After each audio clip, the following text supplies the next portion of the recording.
Hello everyone जय जगन्नाथ समस्त को स्वागत कर मोर स्टडी चैनल को लोकना एजुकेशन पॉइंट। तो आज क्लास रे आमे सीटी रो सिलेबस अनुसार किसी इंपोर्टेंट एमसीक्यू डिस्कशन करबा जोटा कि हिस्ट्री रो टॉपिक रही इंडियन फ्रीडम मूवमेंट। एई टॉपिक रे आमे आज होची पार्ट 2 क्लास डिस्कशन करबा। पार्ट 1 क्लास ऑलरेडी करि सारिची सेतरे भी मध्ये इंपोर्टेंट एमसीक्यू डिस्कशन करिची। जो माने देखि नांदी चैनल रो प्लेलिस्ट को जाई कि से क्लास टी देखि परिबो। तो आज क्लास रे आमे प्रीवियस ईयर रो किछि क्वेश्चन डिस्कशन करबा ता सहित किसी सर्ट पॉइंट डिस्कसन करी जोड़ी आमर हूँ रही एग्जाम ओरिएंटेड से गुड़िक आपण मैंने नोट करके रखिबो। तो चलतु आरंभ करबा। प्रथम प्रश्न रही ब्रिटिश भारतर लाहौर जॉन सैंडर्स नामक जड़े पुलिस अधिकारी को निम्नलिखित स्वाधीनता संग्रामी मध्य किए गुली कर हत्या करते। यहाँ हूँ भेरी भेरी इंपोर्टेंट क्वेश्चन कहीं ये क्वेश्चन टी केवल सीटी नुह अन्य एग्जाम बीडी एग्जाम देखा मिलता अन्य एग्जाम देखा मिली। ताने क्वेश्चन पचारा कि लाहौर रे कौन कराइला ना जॉन सैंडर्स नामक जड़े ब्रिटिश पुलिस को हत्या कराइला।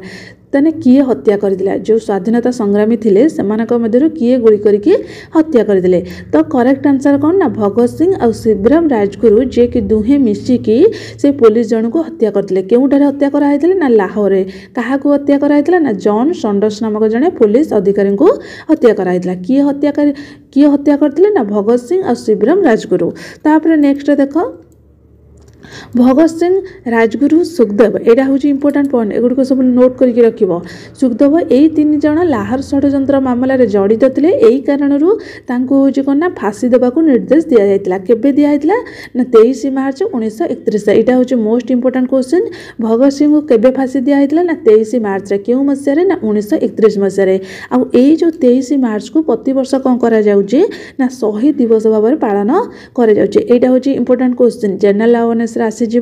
कि शहीद दिवस केबे पालन करा जाए ना 23 मार्च रे शहीद दिवस पालन करा जाए। कहा मृत्यु दिवस को ना हूँ भगत सिंह मृत्यु दिवस को। तापर नेक्स्ट देखो ये किसी आउरी इंपोर्टेंट पॉइंट रही हिंदुस्तान सोशलिस्ट रिपब्लिकन एसोसिएशन एमाने सदस्य थे। जन सुरक्षा बिल वाणिज्य विवाद बिल पास प्रतिवाद रे भगत सिंह और बटुकेश्वर दत्तों सह केंद्रीय विधानसभा रे बोमा फिंगिदे। ताने जो केंद्रीय विधानसभा रे किए बोमा फिंगिदे ना भगत सिंह और बटुकेश्वर दत्त। कौन पाई ना जन सुरक्षा बिल और वाणिज्य विवाद बिल पास प्रतिवाद रे से केंद्रीय विधानसभा रे बोमा फिंगिदे। एटा भी मोस्ट इंपोर्टेंट क्वेश्चन। तापर रही भगत सिंह जो रही स्लोगान टा किए देथिले ना प्रथमे मौलाना हजरत मोहिन देथिले। से स्लोगान कौन थिला वाक्यटा थिला ना इनकलाब जिंदाबाद इनकलाब जिंदाबाद। ये जो वाक्यटी को प्रथम किए कहथिले ना मौलाना हजरत मोहिन। तापर नेक्स्ट रही एटी आपण मानकर किछि इंपोर्टेंट पॉइंट एटा लिखिक रख। भगत सिंह द्वारा लिखित किसी पुस्तक रही जोटा कि कहीं मु नास्तिक नो फांसी दयाकोरी आमको गुली कर एवं on the path of liberation एगुड़िक हूँ भगत सिंह द्वारा लिखित पुस्तक। एमती गोटे क्वेश्चन आसीज जनरल अवेयरनेस रे कहीं मु नास्तिक ए पुस्तकर हूँ लेखक किए ताने करेक्ट आंसर कौन हम ना भगत सिंह। तापर नेक्स्ट क्वेश्चन देख 1 नंबर क्वेश्चन देगला आमर हूँ केतिक देख 1 नंबर क्वेश्चन मुझे डिस्कसन कली ता सहित भी जो सर्ट पॉइंट गुड़िक डिस्कसन करी से गुड़िक क्वेश्चन रही। नेक्स्ट क्वेश्चन रहा काकोरी ट्रेन डकायत निम्नलिखित स्वाधीनता संग्रामी मध्य क्यों मैंने सामिल नथिले है पचार कौन ना सामिल नथिले। आपण मैंने ये देखिए सामिल थिले कि सामिल नथिले। आपण मैंने सामिल थिले कि एत कथा माने नथिले देखि परिबेनी खाली देखिदेबे सामिल थिले देख देकी हूँ कौन भूल आंसर मारिकी आसबे। तो काकोरी ट्रेन जो होइतिला डकायती होइतिला सेथिरे हमर स्वाधीनता संग्रामी किए सामिल नथिले। तो ना या मध्य करेक्ट आंसर कौन हम ना सुखदेव। सुखदेव जे काकोरी ट्रेन डकायत जड़ित नथिले। आउ एई जो 3 जन काकोरी ट्रेन जड़ित थे रामप्रसाद बिस्मिल अशफाकुल खान आउ हूँ राजेंद्र लाहौरी। ताने जदि क्वेश्चन आसीज एमानक मध्य किए जड़ित थे ताने अन्य आउरी ना देखेब ताने हूँ किए जड़ित थे यही 3 जन जड़ित थे। यहाँ भी मोस्ट इंपोर्टेंट क्वेश्चन है। तापर ये किसी नेक्स्ट रे रही इंपोर्टेंट पॉइंट आपण मैंने लिखिक रख। सुखदेव काकोरी ट्रेन डकायत जड़ित नथिले। एई जो ट्रेन डकायत केबे घटी ना 9 अगस्त 1950 1925 तो यहाँ most important question Kakori train केबे घटी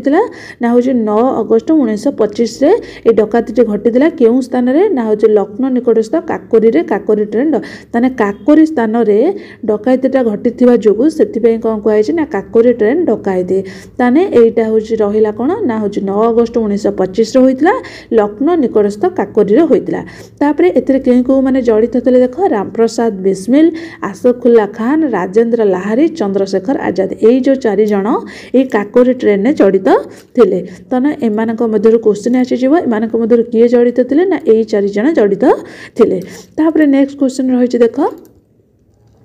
निम्नलिखित स्वाधीनता संग्रामी मानक मध्यरु काहाकु पृथ्वीर पिता बोली कह जाय थाए ताने एमानक मध्यरु काहाकु पृथ्वीर पिता कह जाय एमाने समस्त जणे जणे होउचंदी स्वाधीनता संग्रामी तो एमानक मध्यरु काहाकु पृथ्वीर पिता कह जाय ना होजी बिरसा मुंडा को पृथ्वीर पिता बोली कह जाय थाए तापर एटी जे इंपोर्टेंट पॉइंट बिरसा मुंडा हेले पृथ्वीर पिता जोटा कि कह जाय धर्म आबा बोली कह जाय भगवान को दूत बिरसा मुंडा 15 नवेम्बर 1875 रे खुंटी जिला अंतर्गत आरकी ब्लॉक रो उलियाटू ग्राम रे जन्मग्रहण करते ताने केबे जन्मग्रहण करते ना 15 नवेम्बर 1875 खुंटी जिला 11 सेप्टेम्बर 2007 पर्यंत से एक सब डिविजन थिले तापर नेक्स्ट रही देख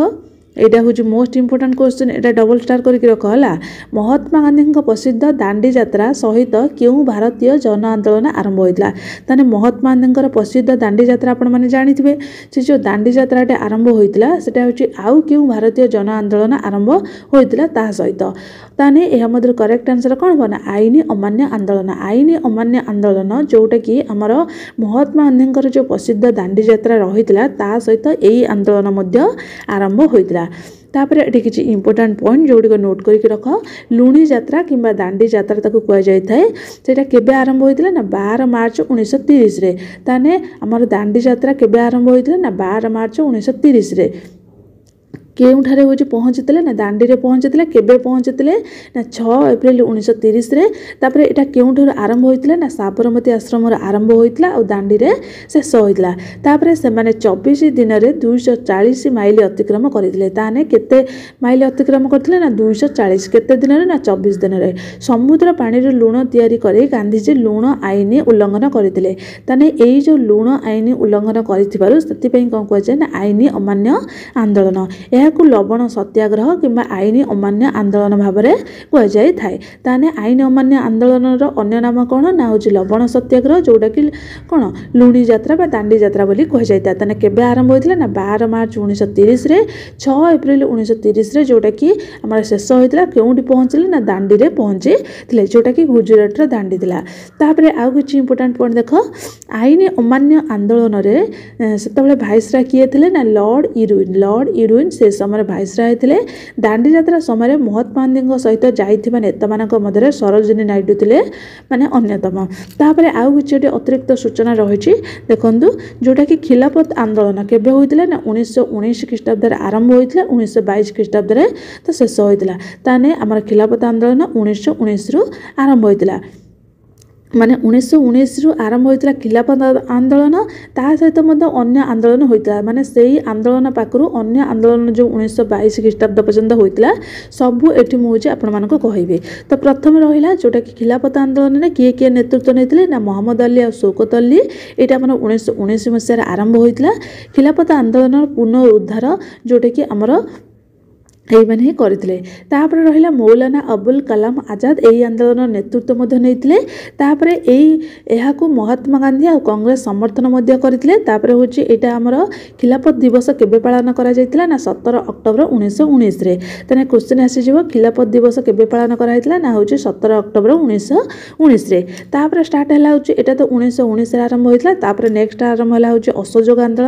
असहयोग आंदोलन जोटा कि 1 अगस्त 1920 रे कहा द्वारा आरंभ होता ना गांधीजी द्वारा आरंभ होता तापर नेक्स्ट देखिए से राउरकेला जालियानवाला हत्याकांड और खिलाफत आंदोलन एक क्रम भाव में सरकार सहित असहयोग आरंभ कर योजनार घोषणा करते तो यही सब हूँ आंदोलन पर हूँ असहयोग आंदोलन आरंभ करने गांधीजी भाई तो असहयोगर मुख्य उद्देश्य है सीआर दास द्वारा प्रस्तावित होता असहयोग क्या द्वारा प्रस्तावित होता सीआर दास फुल फॉर्म कौन चित्तरंजन दास तापर डिसेम्बर 1920 नागपुर अधिवेशन ଅଧିବେशन भारतीय जातीय कांग्रेस द्वारा यह अनुमोदन कराइला डिसेम्बर 1920 कौ अधिवेशन नागपुर अधिवेशन में आमर जो इंडियन नेशनल कांग्रेस द्वारा यह अनुमोदन कराइला। जो असहयोग आंदोलन कार्यक्रम गुड़िक कौन था एगुड़िक नोट कर रख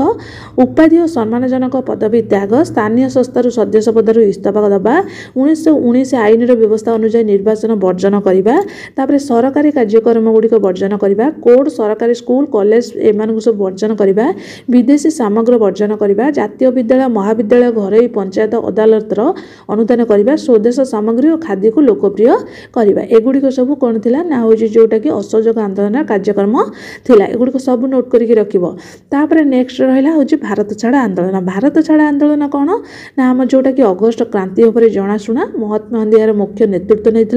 यहाँ आम आरंभ होता के ना 8 अगस्ट 1942 आरंभ होता महात्मा गांधी नेतृत्व में इंडियन नेशनल कांग्रेस द्वारा आरंभ होता यही आंदोलन जोटा कि भारत छाड़ बा भारत छोड़ स्लोगान बोली दि जाता। तापर गांधीजी लोक मानक कहते कर कि मर स्लोगान देते ताने गांधीजी लोक मानक कौ स्लोगान देते कर कि कर नचेत मर ये स्लोगान किए देते ना गांधीजी देते क्यों आंदोलन समय ना भारत छाड़ आंदोलन समय भारत छाड़ आंदोलन केबे होइतला ना 8 अगस्ट 1942 रे आरंभ होइतला। कांग्रेस चिंताधारा अनुसार यह एक शांतिपूर्ण अहिंसा आंदोलन 8 अगस्ट 1942 रे बॉम्बे रे कांग्रेस कार्यकारी कमिटी द्वारा भारत छाड़ प्रस्ताव गृहीत होइतला ताने केबे गृहीत होइतला 8 अगस्ट 1942 केउं स्थान रे ना बॉम्बे रे। तापर नेक्स्ट देखो आज लास्ट क्वेश्चन रहिछि फॉरवर्ड ब्लॉक किए प्रतिष्ठा करते यहाँ मोस्ट इंपोर्टेंट क्वेश्चन है यहाँ बहुत थर आसूची तो ऑप्शन देछि सुभाष चंद्र बोस रासबिहारी बोस जदुगोपाल मुखोपाध्याय हेमचंद्र घोष ताने यार करेक्ट आंसर कौन हम सुभाष चंद्र बोस जी कि फॉरवर्ड ब्लॉक प्रतिष्ठा करते ये किसी इंपोर्टेंट पॉइंट लिखिकी रख ऑल इंडिया फॉरवर्ड ब्लॉक जोटा कि सर्ट रे कहुए AIFB हूँ एक वामपंथी जातीयतावादी राजनैतिक दल जोटा कि 1939 मसीह पश्चिमबंगर सुभाष चंद्र बोस द्वारा प्रतिष्ठित होता है। ऑल इंडिया फॉरवर्ड ब्लॉक किए प्रतिष्ठा करते सुभाष चंद्र बोस केउठार आरंभ होता पश्चिमबंग केबे होता ना 1939 मसीह। भारतीय जातीय कांग्रेस INC रो फॉरवर्ड ब्लॉक जोटा कि 3 मई 1939 सुभाष चंद्र बोस द्वारा गठित होता यही जो दलर गठन विषय नेताजी कौन कहते ना जो मैंने फॉरवर्ड ब्लॉक रे जोग देइचंदी सेमानकु केबे भी ब्रिटिश शिविर को पछकु फेरिबा को पड़िबो नाही निजर आंगुठी काटी फॉर्म रे निजर रक्त रे दस्तखत करी शपथ फॉर्म पूरण करने को पड़ो ताने यही जो ब्लॉक जो फॉरवर्ड ब्लॉक गठन कर ब्लॉक रो मुख्य उद्देश्य कौन था ना केबे भी आमको ब्रिटिश शिविर पछकु फेरिबा को पड़िबो नाही निजर आंगुठी काटिकी आम फॉर्म रे निज रक्त रे दस्तखत करिकी शपथ करिकी फॉर्म टाक पूरण करने को पड़ो। यहाँ हूँ मोस्ट इंपोर्टेंट क्वेश्चन है 1940 मसीह नागपुर में अनुष्ठित फॉरवर्ड ब्लॉक अखिल भारतीय सम्मेलन यही सम्मेलन में भारतीय जनता को समस्त शक्ति शीर्षक एक प्रस्ताव गृहीत होता जो पूर्व भारत कंपानी विरुद्ध में संघर्ष पर सामरिक कार्यानुष्ठान ग्रहण करने को आह्वान दिया। तारे फॉरवर्ड ब्लॉक रो मुख्य उद्देश्य कौन था आपण मैंने जानीपारे कि आंदोलन मुख्य नेतृत्व नहीं आंदोलन कौन कहुला ताने एतिकी आज मोर MCQ आई MCQ गुड़िक सहित जो सर्ट पॉइंट कही से गुड़िक नोट करके रखिबो से गुड़िक स्किप करिवो नाही कहीं से सर्ट पॉइंट ही क्वेश्चन बहुत आसबार चांस रही जो मैंने यार पार्ट 1 क्लास देखी ना पार्ट 1 क्लास देखी दियो आउ जो गुड़िक रही मोर सिटी क्लास जोटा कि रही क्लास गुड़िक से गुड़िक जाकि चैनल प्लेलिस्ट रे देखि परिबो।